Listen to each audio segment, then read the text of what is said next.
ఓం శ్రీ మాత్రే నమః ఛానల్లోకి స్వాగతమండి.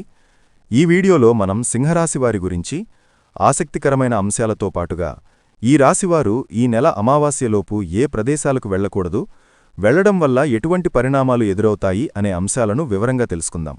అలాగే మీరు ఏ దేవతారాధన చేసుకోవాలో కూడా తెలుసుకుందాం. మీరు మాత్రం వీడియోని ఎక్కడా కూడా స్కిప్ చేయకుండా చివరి వరకు చూడండి. అప్పుడే మేమేం చెప్తున్నామో మీకు పూర్తిగా అర్థమవుతుంది. వీడియో నచ్చితే లైక్ చేసి మీ ఫ్రెండ్స్ అండ్ ఫ్యామిలీ మెంబర్స్లో సింహరాశివారు ఉంటే వారితో మర్చిపోకుండా ఈ వీడియోని షేర్ చేసుకోండి. అలాగే ఫస్ట్ టైం మన ఛానల్ చూస్తున్నట్లయితే సబ్స్క్రైబ్ చేసుకుని పక్కనే వచ్చిన బెల్ ఐకాన్ నొక్కి ఆల్ సెలెక్ట్ చేసుకుంటే మేము ఇలాంటి మంచి వీడియోస్ అప్లోడ్ చేయగానే మీకు ముందుగా నోటిఫికేషన్ వస్తుంది. ఇక వివరాలలోకి వెళ్ళిపోతే సింహరాశివారు మార్చి 18 అమావాస్యలోపు పొరపాటున కూడా ఈ 3 ప్రదేశాలకు వెళ్ళకండి. వెళితే మాత్రం మీకు పెను ప్రమాదమనేది పొంచి ఉంది. తర్వాత మీరు ఎంత బాధపడినా కూడా ఉపయోగమనేది ఉండదు. తర్వాత మీరు మీ కుటుంబం అందరూ కూడా బాధపడాల్సినటువంటి పరిస్థితి అనేది వస్తుంది. కాబట్టి సింహరాశివారు పొరపాటున కూడా ఈ ప్రదేశాలకు వెళ్లటం చేయవద్దు. మీరు చేసుకున్న పూజల వల్ల, మీరు మీకున్నటువంటి మంచి మనస్తత్వం వలన దైవం ఈ వీడియో మీ కంటపడేలా చేసింది. కాబట్టి ఏముందులే అని చెప్పేసి మీరు అనుకుంటే మాత్రం తర్వాత ఏమి అనుకున్నా కూడా, నెత్తి నోరు బాదుకున్నా కూడా ఎలాంటి ఉపయోగమనేది ఉండదు. దైవమేంటంటే మనకు కొన్ని విషయాలు ఇలా ఏదో ఒక రూపంలో హెచ్చరిస్తూ ఉంటుంది. దైవ సంకేతాలను మనం గ్రహించాలి. గ్రహిస్తేనే మనము బాగుపడతాము. లేకపోతే మాత్రం కొట్టిపడేసినోళ్లు చాలామంది కూడా నరకం అనుభవించేవాళ్లున్నారని. కాబట్టి మీ మంచి కోసమే చెప్తున్నాను. ఆ వివరాలేంటో ఇప్పుడు ఈ వీడియోలో మనం వివరంగా తెలుసుకుందాం. వీడియో ఎక్కడా స్కిప్ చేయొద్దండి. చివరి వరకు చూస్తేనే పూర్తిగా అర్థమవుతుంది. వీడియోలోకి వెళ్లే ముందు మా చిన్న రిక్వెస్ట్ ఏంటంటే, ఇంతకుముందు మా ఛానల్ని మీరు సబ్స్క్రైబ్ చేసుకోకపోతే సబ్స్క్రైబ్ చేసుకోండి. అలాగే గంట సింబల్ని క్లిక్ చేయండి. అప్పుడే మీకు మా వీడియో నోటిఫికేషన్లో వస్తాయి. అలాగే జై శ్రీకృష్ణ అని కామెంట్ చేయండి. సింహరాశివారి జీవితాన్ని ఒక పుస్తకంతో పోలిస్తే అందులో ఆనందకరమైన పుటల కన్నా కన్నీళ్లతో తడిసిన పూటలే ఎక్కువగా కనిపిస్తాయి. వీరి ప్రయాణం పూలబాట కాదు, నిప్పులమీద నడకలాంటిది. వీరిలో కొంతమంది చిన్నతనం నుంచే జీవితంలోని కఠోర వాస్తవాలను కళ్లారా చూస్తారు. తోటిపిల్లలు ఆటపాటలతో బాల్యాన్ని ఆస్వాదిస్తుంటే వీరు మాత్రం కుటుంబ బాధ్యతల బరువును మోయడమో లేదా ఇంట్లోని ఆర్థిక ఇబ్బందులను, కష్టాలను దగ్గరనుంచి గమనించడమో జరుగుతుంది. ఈ చేదు అనుభవాలు వారి వయసుకు మించిన పరిణతిని, లోతైన అవగాహనను అందిస్తాయి. అందుకే వీరి ఆలోచనా విధానం ఇతరుల కంటే భిన్నంగా, చాలా వాస్తవికంగా ఉంటుంది. మనసు చాలా సున్నితం. ఎవరైనా ఒక చిన్న మాట అన్నా తట్టుకోలేరు. లోలోపల తీవ్రంగా గాయపడతారు. కాని ఆ బాధను, ఆ కన్నీళ్లను బయట ప్రపంచానికి కనిపించకుండా జాగ్రత్తపడతారు.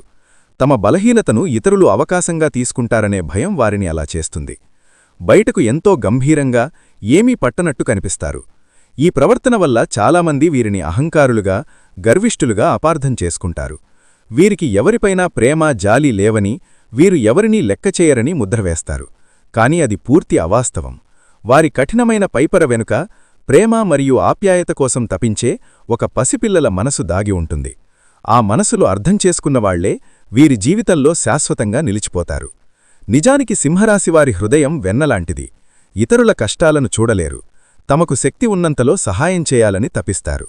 కాని తమ ప్రేమను, అనురాగాన్ని ఎలా వ్యక్తపరచాలో తెలియక చాలా ఇబ్బంది పడతారు. మాటల కంటే చేతలతోనే తమ ప్రేమను చూపిస్తారు. అందుకే వీరిని అర్థం చేసుకోవడానికి చాలా సమయం పడుతుంది. తమ చుట్టూ ఉన్న ప్రపంచంలోని కష్టాల నుంచి, మోసాల నుంచి తమను తాము కాపాడుకోవడానికి ఒక అదృశ్యమైన కవచాన్ని నిర్మించుకుంటారు. వీరి జీవితంలో అవమానాలు, నిందలు నీటితో సమానం. చేయని తప్పులకు కూడా బాధ్యత వహించాల్సిన పరిస్థితులు ఎన్నో ఎదురవుతాయి. ముఖ్యంగా ప్రాణంగా నమ్మిన స్నేహితులు, బంధువులే వీరిని వెన్నుపోటు పొడిచినప్పుడు మానసికంగా కుప్పకూలిపోతారు. ఆ ద్రోహం వారిని కొన్ని సంవత్సరాలపాటు ఒక పీడకలలా వెంటాడుతుంది. ఆ బాధ నుంచి బయటపడడానికి చాలా సమయం తీసుకుంటారు. కాని ఒక్కసారి బయటపడ్డాక మరింత బలమైన వ్యక్తిగా రూపాంతరం చెందుతారు. ఆ అవమానాలే వారిలో ఒక తెలియని కసిని, పట్టుదలను రగిలిస్తాయి. ఎవరైతే తనను అవమానించి తక్కువ చేసి మాట్లాడారో వారి కళ్ల ముందే ఉన్నత స్థాయికి ఎదిగి చూపించాలని బలంగా సంకల్పించుకుంటారు. ఈ పట్టుదలే వారిని ముందుకు నడిపించే ఇంధనంగా పనిచేస్తుంది. ఓటమిని అంగీకరించే స్వభావం వీరికి రక్తంలోనే ఉండదు. గోడకు కొట్టిన బంతి ఎంత వేగంగా తిరిగి వస్తుందో, కష్టాలు ఎదురైనప్పుడు వీరు అంతకు రెట్టింపు వేగంతో, రెట్టింపు శక్తితో పైకి లేస్తారు. భూమాతకున్నంత సహనం, ఓర్పు వీరికి వారసత్వంగా వస్తాయి. అందుకే ఎంతటి పెనుతుఫాను వచ్చినా, ఎంత పెద్ద సమస్య ఎదురైనా వెంటనే కుప్పకూలిపోరు. మొదట పరిస్థితిని అన్ని కోణాల నుంచి నిశ్చితంగా అంచనా వేస్తారు. సమస్య ఎక్కడ మొదలైంది, దానికి మూలకారణాలు ఏమిటి, దాన్ని ఎలా శాశ్వతంగా పరిష్కరించాలి అని ఒక స్పష్టమైన ప్రణాళికను తమ మనసులో గీసుకుంటారు.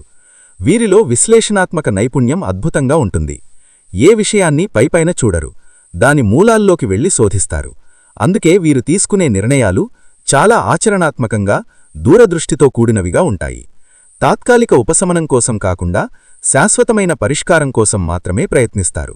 ఈ లక్షణమే వారిని నాయకులుగా నిలబెడుతుంది. వీరి సలహాలు ఎంతో విలువైనవిగా ఉంటాయి. కుట్రలు, కుతంత్రాలు వీరి జీవితంలో ఒక అంతర్భాగం. వీరి ఎదుగుదలను, వీరి సంతోషాన్ని చూసి ఓర్వలేని శత్రువులు ఎప్పుడు వీరి చుట్టూనే ఉంటారు. స్నేహితుల రూపంలో, బంధువుల రూపంలో వారు వెన్నుపోటు పొడవడానికి ఎప్పుడూ సిద్ధంగా ఉంటారు. మొదట్లో ఇలాంటి వారిని చూసి ఆశ్చర్యపోయినా, కాలక్రమేణా అనుభవాల ద్వారా ఎవరిని నమ్మాలి, ఎవరితో ఎంతవరకుండాలి అనే విషయంలో ఒక స్పష్టతకు వస్తారు. తమ అనుభవాలే వీరికి అతిపెద్ద గురువులుగా మారి జీవిత పాఠాలను నేర్పిస్తాయి. వీరికి సహజంగానే ఒక ఆకర్షణ శక్తి ఉంటుంది. దీనికి కారణం వీరి రాస్యాధిపతి అయిన శుక్రుడు. శుక్రుడి ప్రభావం వల్ల వీరికి అందం, కళలు, సంగీతం, మంచి ఆహారం, విలాసవంతమైన జీవితమంటే చాలా ఇష్టం. తమ చుట్టూ ఉన్న ప్రపంచంలోని సౌందర్యాన్ని ఆస్వాదించడానికి, ప్రకృతితో మమేకమవ్వడానికి ఇష్టపడతారు. వీరి అభిరుచులు చాలా ఉన్నతంగా ఉంటాయి. వీరి మాటల్లో, చేతల్లో ఒక తెలియని ఆకర్షణ ఉంటుంది. అందుకే ఇతరులు వీరివైపు సులభంగా ఆకర్షితులవుతారు. వీరి మనస్తత్వం చాలా గొప్పది. కేవలం తాము, తమ కుటుంబం బాగుండాలని కోరుకోరు. తమ చుట్టూ ఉన్న ప్రతి ఒక్కరూ, ఈ సమాజంలో ఉన్న అందరూ సంతోషంగా ఉండాలని మనస్ఫూర్తిగా ఆకాంక్షిస్తారు. కలలు కూడా ఇతరులకు కీడు తలపెట్టరు. ఎవరైనా తమకు హాని చేసినా వారిని ఆ భగవంతుడికి వదిలేస్తారు. కాని ప్రతీకారం తీర్చుకోవాలని అనుకోరు. ఈ మంచి మనస్తత్వం, ఈ గొప్ప గుణం వల్లే దైవానుగ్రహం ఎల్లప్పుడూ వీరి వెన్నంటే ఉండి ఎన్నో పెను ప్రమాదాల నుంచి అదృశ్యశక్తిలా కాపాడుతూ వస్తోంది. మనం ప్రస్తుత కాలమాన పరిస్థితులను గమనిస్తే బయట ప్రపంచం ఎంత భయంకరంగా ఉందో అర్థమవుతోంది. ముఖ్యంగా వాహన ప్రమాదాలు, ఆకస్మిక గండాలు విపరీతంగా పెరిగిపోయాయి. ప్రమాదం ఎటునుంచి ఏ రూపంలో వస్తుందో ఎవరూ ఊహించలేకపోతున్నారు. మనం ఎంత జాగ్రత్తగా మన దారిలో మనం వెళుతున్నా ఎదుటివారి పొరపాటు వల్ల ప్రాణాల మీదకు వస్తున్న రోజులివి. ఇలాంటి క్లిష్ట పరిస్థితులలో మనం కేవలం మన జాగ్రత్తలనే కాకుండా దైవాన్ని కూడా నమ్ముకోవాలి. మీరు ఇంతకుముందు చేసుకున్న పుణ్యకార్యాలు, మీరు చేసిన దానధర్మాలు, అన్నింటికన్నా ముఖ్యంగా మీ స్వచ్ఛమైన మనసు కారణంగా ఆ దైవం కరుణించి ఈ హెచ్చరికను ఈ రూపంలో మీ కంటపడేలా చేసింది. ఇది యాదృచ్ఛికం కాదు, ఇది పూర్తిగా దైవ సంకల్పం. కాబట్టి ఇప్పుడు చెప్పబోయే విషయాలను అత్యంత శ్రద్ధగా ఆలకించి మీ జీవితంలోకి అన్వయించుకోండి. మీ ప్రయాణాలను, మీ నిర్ణయాలను ఈ సూచనల ఆధారంగా మార్చుకోండి. సింహరాశివారికి సహజంగానే ప్రయాణాలు చేయడమంటే ఎంతో ఇష్టం. నిరంతర పని ఒత్తిడి, మానసిక ఆందోళనల నుంచి ఉపశమనం పొందడానికి, ప్రపంచంలోని కొత్త ప్రదేశాలను చూడాలని, కుటుంబంతో కలిసి సరదాగా గడపాలని ఎప్పుడూ అనుకుంటూ ఉంటారు. ఖాళీ సమయం దొరికితే చాలు పిల్లలను తీసుకుని ఏదైనా పుణ్యక్షేత్రానికో, పర్యాటక ప్రాంతానికో వెళ్లాలని తహతహలాడుతూ ఉంటారు. ఇది వారి మనసుకు కాస్త తేలికను, కొత్త ఉత్సాహాన్ని ఇస్తుంది. అయితే మీ ప్రయాణాలపై మీకున్న ఇష్టాన్ని ఈ కొన్ని రోజులు పక్కన పెట్టక తప్పదు. ముఖ్యంగా సింహరాశివారు ఈ మార్చి 18 అమావాస్యకు ముందు మీరు 3 రకాల ప్రదేశాలకు పొరపాటును కూడా వెళ్లకూడదు. ఈ నియమాన్ని అతిక్రమిస్తే మీరు తీవ్రమైన ఇబ్బందులను ఎదుర్కోవడమే కాకుండా కొన్ని ప్రమాదకరమైన గండాలను కూడా ఎదుర్కోవాల్సి వస్తుంది. వీటి నుంచి బయటపడటానికి నేను కొన్ని సులువైన, శక్తివంతమైన పరిహారాలను కూడా చివరిలో వివరిస్తాను. వాటిని శ్రద్ధగా ఆచరించండి. ఇక మీరు వెళ్లకూడని ప్రదేశాల విషయానికి వస్తే, మొట్టమొదటిది, మీకు ఏమాత్రం పరిచయం లేని, పూర్తిగా తెలియని ప్రాంతాలకు ప్రయాణం చేయవద్దు. మనలో చాలామందికి కొత్త విషయాలు నేర్చుకోవాలనే ఆసక్తి, కొత్త ప్రదేశాలు చూడాలనే కుతూహలం ఉంటాయి. ఇప్పుడు చూడకపోతే ఇంకెప్పుడు చూస్తామనే ఆలోచనతో ఎవరో చెప్పారని లేదా అంతర్జాలంలో చూశామని తెలియని ప్రాంతాలకు, అపరిచిత ప్రదేశాలకు వెళ్లడానికి ప్రణాళికలు వేసుకుంటూ ఉంటారు. అలాంటి ప్రణాళికలేవైనా ఉంటే దయచేసి వాటిని వెంటనే రద్దు చేసుకోండి. ఫలానా చోట బాగుంటుంది, అక్కడికి వెళితే కుటుంబం సంతోషిస్తుంది, మనసు ప్రశాంతంగా ఉంటుంది అని మీరనుకోవచ్చు. కాని ప్రస్తుత గ్రహసంచారం ప్రకారం అటువంటి ప్రయాణాలు మీకు తీవ్రమైన హానిని కలిగించే అవకాశం ఉంది. కొత్త విషయాలు నేర్చుకోవడం సంగతి అటుంచి మీరు ఊహించని చిక్కుల్లో పడే ప్రమాదం ఉంది. కాబట్టి తెలియని ప్రాంతాలకు, ముఖ్యంగా ఒంటరిగా ప్రయాణించడం మానుకోండి. ఒకవేళ ఆ ప్రాంతంలో మీకు బాగా దగ్గరి బంధువులు లేదా నమ్మకమైన స్నేహితులు ఉండి వారి సంరక్షణలో మీరు ఉండగలిగితే అప్పుడు అత్యంత అవసరం ఉంటే మాత్రమే ఆలోచించవచ్చు. అంతేకాని అక్కడికి వెళ్ళాక కొత్త పరిచయాలు చేసుకుందాంలే, నలుగురితో కలిస్తేనే కథాలోకం తెలిసేది అని సాహసాలు చేయవద్దు. ఎందుకంటే ఈ రోజులో మనుషులు కనిపించినంత మంచివారు కాదు. మోసాలు, దగాలు విపరీతంగా పెరిగిపోయాయి. బయటకు వెళ్లిన మనిషి క్షేమంగా ఇంటికి తిరిగి వస్తాడన్న నమ్మకం లేని రోజులివి. అంతేకాకుండా కుటుంబం మొత్తం కలిసి ఒకేసారి ప్రయాణాలు చేయడం ఈ సమయంలో అస్సలు శ్రేయస్కరం కాదు. ఇంట్లో కనీసం ఒకరిద్దరైనా ఉండేలా చూసుకోండి. ఉదాహరణకు, నలుగురు సభ్యులున్న కుటుంబంలో 2 బయటకు వెళితే మిగతా 2 ఇంట్లోనే ఉండటం మంచిది. ఇది ఒక ముఖ్యమైన జాగ్రత్త. తెలియని ప్రాంతాలకు వెళితే అక్కడి వాతావరణం, అక్కడి శక్తులు మీకు పడకపోవచ్చు. దానివల్ల అనారోగ్య సమస్యలు లేదా ఇతర చిక్కులు తలెత్తవచ్చు. కాబట్టి ఈ మొదటి నియమాన్ని ఖచ్చితంగా పాటించండి. ఇక మీరు వెళ్లకూడని 2వ ప్రదేశం మీకు గౌరవం, విలువ లేని చోటు. మనల్ని చూడగాని ఎవరి ముఖంలో అయితే ఆనందం కనిపించదో, మన రాకను ఎవరైతే మనస్ఫూర్తిగా ఆహ్వానించరో అలాంటి ప్రదేశాలకు, అలాంటి వారి ఇళ్లకు ఈ సమయంలో అస్సలు వెళ్లవద్దు. ముఖ్యంగా బంధువుల ఇళ్లలో జరిగే శుభకార్యాలు, ఫంక్షన్ల విషయంలో ఈ జాగ్రత్త చాలా అవసరం. కొంతమంది బంధువులు కావాలనే మిమ్మల్ని పిలిచి నలుగురిలో అవమానించాలని చూస్తుంటారు. మీ ఎదుగుదలను, మీ సంతోషాన్ని చూసి ఓర్వలేనితనం వారిలో ఉంటుంది. మీ మాట, మీ ప్రవర్తన, మీ మంచి మనస్తత్వం వారికి కంటగింపుగా ఉంటాయి. ఈ రోజుల్లో మంచివారిని అమాయకులుగా, పిచ్చివాళ్లుగా చూసే సమాజంలో మనం ఉన్నాం. అలాంటివారు మిమ్మల్ని పిలిచి మాటలతో, చేతలతో మీ మనసును గాయపరచాలని ప్రయత్నిస్తారు. ఫలానా వారింటికి వెళితే మనకు అవమానం తప్పదు అని మీ అంతరాత్మకు ముందే తెలుస్తుంది. అలాంటి చోటికి అస్సలు వెళ్ళకండి. ఒకవేళ కర్మకాలి వెళ్లాల్సి వస్తే అక్కడ వారు మిమ్మల్ని ఏదో ఒక రకంగా అవమానించి తీరుతారు. మీరు ఎంత మౌనంగా, గౌరవంగా ఉన్నా వారు మిమ్మల్ని రెచ్చగట్టేలా మాట్లాడటం, మీ ఆత్మగౌరవాన్ని దెబ్బతీసేలా ప్రవర్తించడం చేస్తారు. దీనివల్ల ప్రశాంతంగా ఉన్న మీ మనసు గందరగోళంగా మారిపోతుంది. ఆ మానసిక ఒత్తిడి, ఆవేదనతో ఇంటికి తిరిగి వచ్చి ఆ కోపాన్ని, ఆ ఫ్రస్ట్రేషన్ను కుటుంబ సభ్యుల మీద, ముఖ్యంగా భార్యాపిల్లల మీద చూపిస్తారు. దీనివల్ల ఇంట్లో అనవసరంగా గొడవలు, అశాంతి నెలకొంటాయి. బయట ఎవరో చేసిన తప్పుకు ఇంట్లో వాళ్లు శిక్ష అనుభవించాల్సి వస్తుంది. కాబట్టి మనకు విలువలేని చోటికి, మనల్ని గౌరవించని మనుషుల దగ్గరికి వెళ్లడం వల్ల మన మానసిక ప్రశాంతతను మనమే చేజేతులా నాశనం చేసుకున్న వాళ్లమవుతాము. ఎంతటి బంధువులైనా సరే మన ఆత్మగౌరవం కన్నా ఏదీ ఎక్కువ కాదు. అలాంటి వారికి దూరంగా ఉండటమే ఉత్తమం. ఈ మార్చి 18 అమావాస్యలోపు ఇది ఖచ్చితంగా పాటించండి.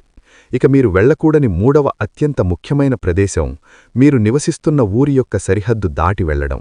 అంటే మీరు ఒక గ్రామంలో, పట్టణంలో లేదా నగరంలో నివసిస్తుంటే ఆ ప్రదేశం యొక్క సరిహద్దులు దాటి ఇతర ప్రాంతాలకు ప్రయాణం చేయవద్దు.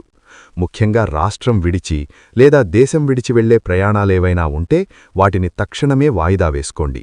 ఈ సమయంలో దూర ప్రయాణాలు మీకు అస్సలు కలిసిరావు. ప్రమాదం పొంచి ఉందని గ్రహసంచారం స్పష్టంగా సూచిస్తోంది. కొన్నిసార్లు అత్యవసరమైన పని, తప్పనిసరిగా వెళ్లాల్సిన పరిస్థితి అని మనకు అనిపించవచ్చు. వెళ్లకూడదని మీ మనసు లోపల్నుంచి హెచ్చరిస్తున్నా, ఇప్పుడు వెళ్లకపోతే జీవితంలో ఒక పెద్ద అవకాశం కోల్పోతాము అనే భ్రమను పరిస్థితులు కల్పిస్తాయి. ఉద్యోగానికి సంబంధించిన ఇంటర్వ్యూ కావచ్చు, ఒక ముఖ్యమైన వ్యాపార ఒప్పందం కావచ్చు, లేదా మరేదైనా కావచ్చు. సరిగా ఇలాంటి పరిస్థితులలో ప్రయాణాలు చేసినప్పుడే చాలామంది ఊహించని ప్రమాదాల బారిన పడ్డారు.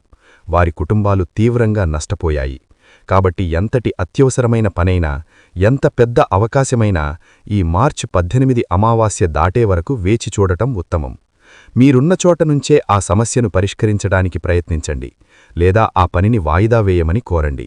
మీ ప్రాణం కన్నా, మీ కుటుంబం యొక్క భద్రత కన్నా ఏదీ ముఖ్యం కాదు.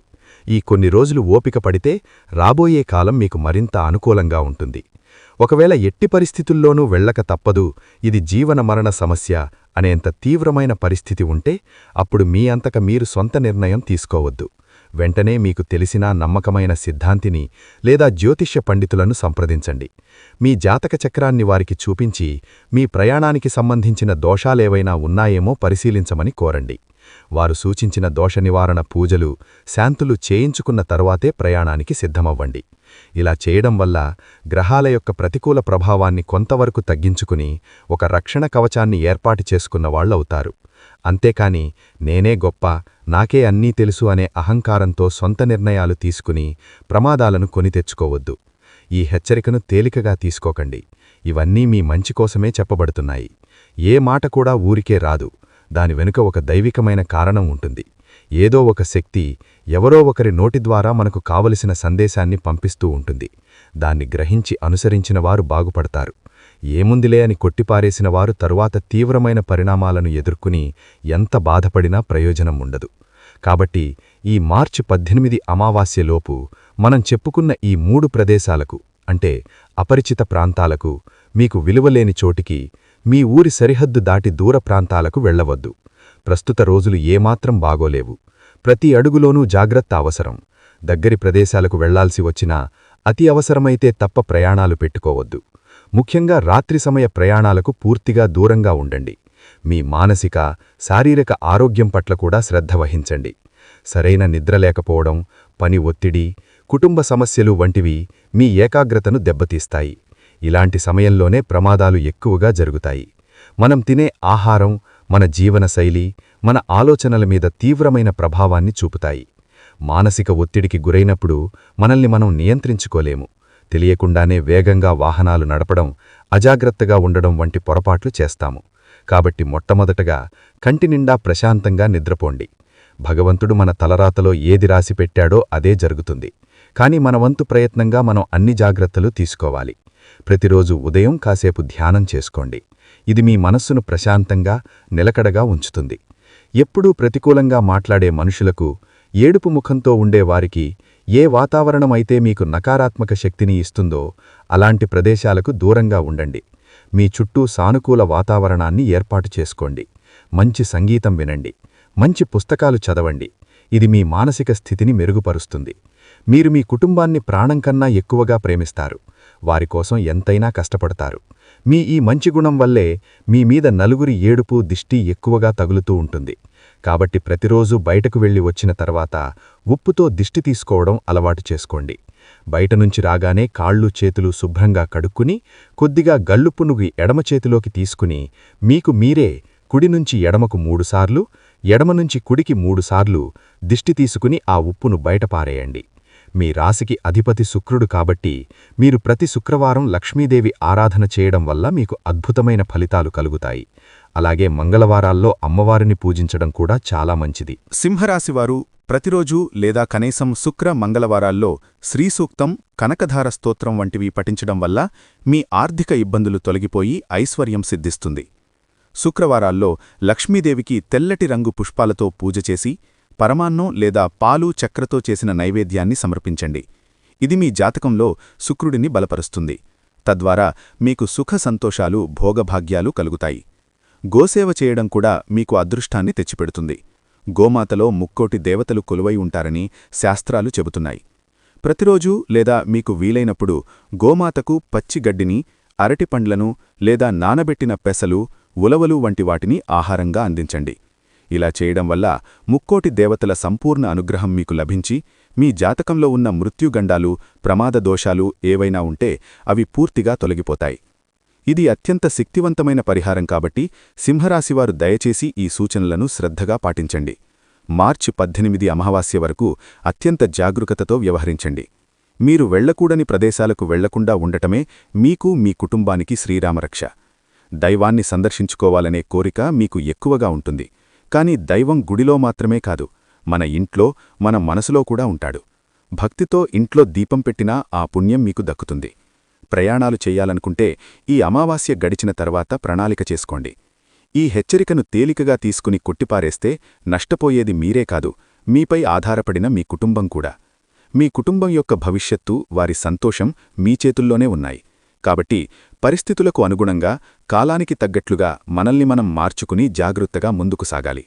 ఈ సమాచారం మీ జీవితానికి ఉపయోగపడుతుందని మనస్ఫూర్తిగా ఆశిస్తున్నాను. చూశారు కదండి. ఈ వీడియో గనక మీకు నచ్చినట్లయితే ప్లీజ్ లైక్ చేసి మీ ఫ్రెండ్స్కి షేర్ చేయండి. అలాగే జై శ్రీకృష్ణ అని కామెంట్ చేయండి. అలాగే మా కొత్త వీడియోలు మీకు వెంటనే చేరాలంటే మా ఛానల్ను సబ్స్క్రైబ్ చేసుకుని పక్కనే ఉన్నటువంటి బెల్ ఐకాన్ని ప్రెస్ చేయండి. ధన్యవాదములు.